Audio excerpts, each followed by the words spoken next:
एक छोटे से गांव में आदित्य और निशा नामक दो सबसे अच्छे दोस्त रहते थे। वे हमेशा एक दूसरे के साथ खेलते और नए नए साहसिक कार्यों की कल्पना करते थे। एक दिन उन्होंने सुना कि पास के जंगल में एक जादुई दुनिया छुपी हुई है जिसमें अनगिनत रहस्यमय जीव और खजाने हैं। लेकिन उस दुनिया में जाने के लिए एक विशेष कुंजी की जरूरत थी। आदित्य और निशा अपनी जिज्ञासा को शांत करने के लिए उस कुंजी को खोजने के लिए निकल पड़े। जंगल में घुसते ही उन्हें एक जादुई कुत्ता मिला जो खुद को बोल्ट बताता है। बोल्ट ने बताया कि यह जंगल उनके लिए बिल्कुल नया है और उन्होंने कभी इस रहस्यमयी दुनिया को देखा नहीं है, लेकिन अगर वे चाहते हैं तो वह उनकी मदद कर सकता है। आदित्य और निशा ने बोल्ट की मदद स्वीकार की और उसकी सलाह के अनुसार वे आगे बढ़े। जैसे जैसे वे गहरे जंगल में प्रवेश करते गए, उन्हें अजीब और अद्भुत दृश्य दिखाई देने लगे। रंग बिरंगे फूल, जादुई पेड़ और अदृश्य ताकतें उन्हें घेरने लगी। एक दिन उन्होंने सुना कि जंगल में एक विशाल ड्रैगन जोरो अपनी शक्ति का उपयोग करता है ताकि कोई भी इस दुनिया में प्रवेश न करे। तभी अचानक एक डरावनी आवाज आई और जोरो उनका सामना करने के लिए प्रकट हुआ। वह एक बड़ा और डरावना ड्रैगन था जिसकी आंखों में आग और शरीर पर चमकते हुए स्केल्स थे। लेकिन बोल्ट ने डरने की बजाय उसे शांति से कहा, हम तुम्हारे खिलाफ नहीं हैं, हम केवल उस जादुई कुंजी को ढूंढ रहे हैं जिससे हम तुम्हारे साथ मित्रता कर सके। ड्रैगन ने उनकी बातों को सुना और कहा, तुम लोग सच में साहसी हो।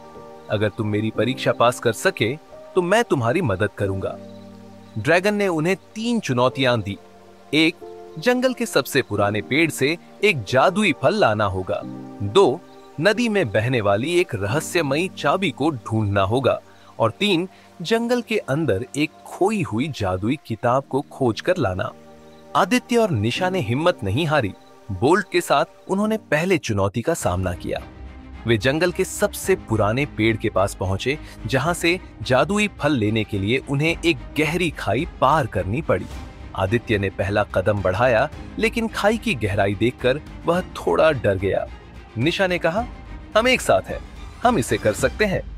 और दोनों ने मिलकर खाई पार की और फल प्राप्त किया। अगली चुनौती में उन्हें एक रहस्यमयी नदी से गुजरना था।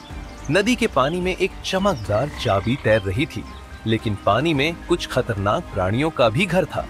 बोल्ट ने एक योजना बनाई और बच्चों को चाबी तक पहुंचने में मदद की। निशा ने अपनी चतुराई से एक जादुई ताबीज बनाया जिससे नदी के जीवों से बचाव हुआ। अंत में उन्होंने जादुई किताब खोजी जो एक पुरानी गुफा में छुपी हुई थी। किताब तक पहुंचने के लिए उन्हें गुफा में अंधेरे और खतरनाक रास्तों से गुजरना पड़ा, लेकिन उनकी दोस्ती और साहस ने उन्हें मंजिल तक पहुंचाया। जब वे सभी चुनौतियों को पार कर चुके थे, जोरो ने उनका स्वागत किया और कहा, तुमने साबित कर दिया कि साहस और मित्रता के साथ कोई भी चुनौती असंभव नहीं है। जोरो ने उन्हें कुंजी दी और वे वापस अपने घर लौट आए, ये सोचते हुए कि असली खजाना तो उनकी दोस्ती और साहस में छिपा है। आदित्य और निशा अब जान गए थे कि जब भी उन्हें कोई मुश्किल आएगी, वे हमेशा एक दूसरे के साथ होंगे और कोई भी साहसिक कार्य उन्हें रोक नहीं सकेगा। उनका यह साहसिक सफर न केवल जादुई था, बल्कि उनके दिलों में हमेशा के लिए एक अनमोल याद छोड़ गया। इस कहानी से हमें यह सीखने को मिलता है कि मित्रता, साहस, विश्वास और मेहनत से हम जीवन की सबसे कठिन चुनौतियों को भी पार कर सकते हैं। हेलो डियर व्यूअर्स, अगर आपको हमारी कहानियां पसंद आ रही हैं तो वीडियो को लाइक जरूर करें और हाँ, हमारे चैनल किड्डो स्टोरी टोन्स को सब्सक्राइब करना बिल्कुल ना भूलें।